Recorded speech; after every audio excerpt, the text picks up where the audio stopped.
শঙ্কর ঘোষের সঙ্গে আমরা ফোনে এই মুহূর্তে যোগাযোগ করতে পেরেছি। শঙ্করদা, একদিকে মমতা বন্দ্যোপাধ্যায় এইটা বলছেন যে খেলা শুরু হয়ে গেছে, গড়বেতা থেকেই খেলা শুরু হচ্ছে, কিন্তু পাশাপাশি এটাও বলছেন বাংলা তো তৃণমূল কংগ্রেস জিতছেই, বাংলা জয়ের পর টার্গেট হবে দিল্লি দখল। ঘুমিয়ে ঘুমিয়ে যদি পোলাও বানান তাহলে তো ঘি ডালতে অসুবিধা নেই। এ সমস্ত আবল তাবল এগুলোকে অনেকে প্রলাপও বলতে পারেন। তবে রাজ্যের মুখ্যমন্ত্রী কিন্তু একটা কথা ঠিক বলেছেন, খেলা হবে ঠিকই, খেলা এখন থেকে মাঠে হবে আর রাস্তায় নয়।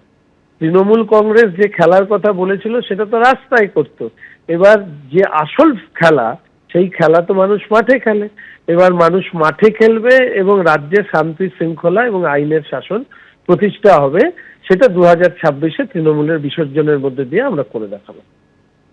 শঙ্করদা, অনেক ধন্যবাদ আমাদের সঙ্গে কথা বলার জন্য। মালদায় অবজারভারের গাড়ি ঘিরে বিক্ষোভ, ভোটার লিস্টে নাম বাদের অভিযোগকে কেন্দ্র করে বিক্ষোভ। দেখতে পাচ্ছেন ইংরেজ বাজারের ছবি, যেখানে প্রায় 1 ঘন্টা পর্যবেক্ষকের গাড়ি ঘেরাও করে রাখা হয়, পর্যবেক্ষককেও ঘিরে রাখা হয়।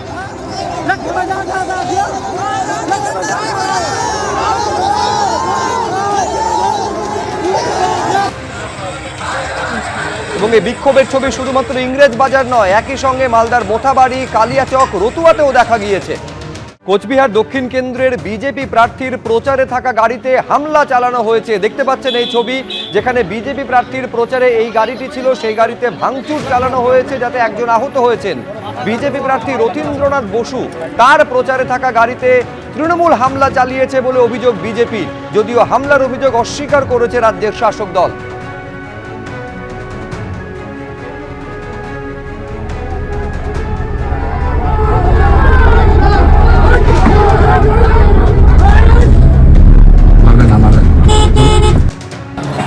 এইখানেও আছে, এই সিটেও কাজ আছে প্রচুর। কাপড়টা না দাঁড়া, আমি দেখি সত্য সত্য সত্য।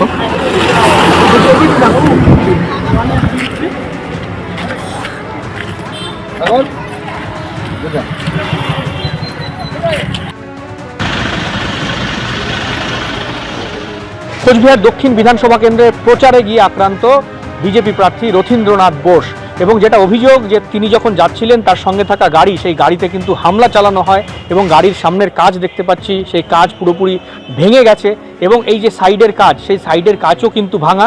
যেটা বিজেপি প্রার্থীর অভিযোগ, তৃণমূল কংগ্রেস আশ্রিত দুষ্কৃতীরা পতাকা নিয়ে আসে, সেখানে পতাকার সাথে বাঁশ দিয়ে সেই পতাকা বাঁধা ছিল এবং সেই বাঁশ দিয়ে কিন্তু এই গাড়িতে হামলা চালায়। এই ঘটনায় তাদের এক কর্মী গুরুতর আহত হয়েছে, তাকে কোচবিহার এমজেএন মেডিকেল কলেজ ও হাসপাতালে ভর্তি করা হয়েছে, এমনটাই বিজেপির তরফ থেকে জানানো হয়েছে। এবং এই ঘটনার নিন্দা করেছে বিজেপি প্রার্থী। তাদের দাবি যে কোচবিহারে সুষ্ঠু নির্বাচন কিন্তু কোনো মতোই সম্ভব নয়, এবং তিনি নির্বাচন কমিশনের দৃষ্টি আকর্ষণ করেছে এই ঘটনার পেছনে। এবং এই ঘটনার পেছনে সরাসরি কোচবিহার দক্ষিণ বিধানসভা কেন্দ্রের তৃণমূল কংগ্রেস প্রার্থী অভিজিৎ দেব ভৌমিকের দিকে অভিযোগের আঙুল তুলেছেন। ক্যামেরায় শুভ সাহার সঙ্গে শুভেন্দু ভট্টাচার্য, এবিপি আনন্দ, কোচবিহার। দেখতে পাচ্ছেন ছবিতে বিজেপি প্রার্থীর প্রচারে থাকা এই গাড়ি, যে গাড়িতে তৃণমূল হামলা চালিয়েছে বলে অভিযোগ করা হচ্ছে বিজেপির তরফে, এবং এই গাড়ি ভাঙচুরের ঘটনায় একজন আহত হয়েছেন বলে খবর। বিজেপি প্রার্থী রথীন্দ্রনাথ বসু, তার প্রচারে থাকা গাড়িতে হামলা চালানো হয়েছে, যদিও তৃণমূলের বিরুদ্ধে ওটা হামলার অভিযোগ অস্বীকার করেছে রাজ্যের শাসক দল।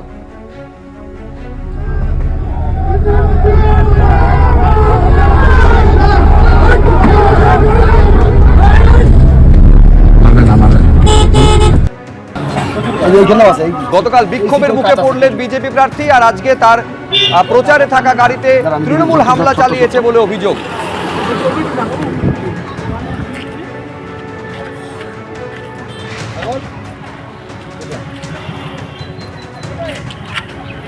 তার উপরে হঠাৎ দেখলাম একটা মব, উন্মত্ত কিছু তৃণমূলের গুন্ডা, যাদের চেহারা দেখলেই বোঝা যায় তারা একটা মানে পাশবিক একটা নেচার।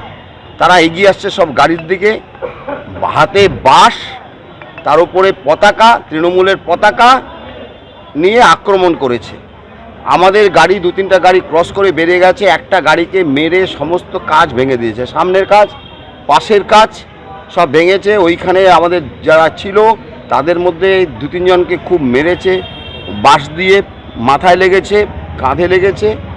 তারপর আমরা সবাই ওখান থেকে এগিয়ে এসেছি, একটা পুলিশকে দেখা যায়নি। আমরা পুলিশকে জানিয়েছিলাম যে আমরা ওখানে যাব, তা সত্ত্বেও আমাদের ওখানে একজন নেতা আছেন, তিনি পুলিশকে এসপির সাথে কথা বলেছেন, পুলিশের সাথে কথা বলে।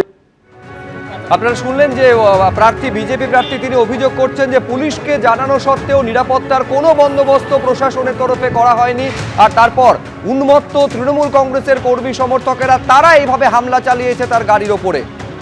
এবিপি আনন্দ, এগিয়ে থাকে, এগিয়ে রাখে।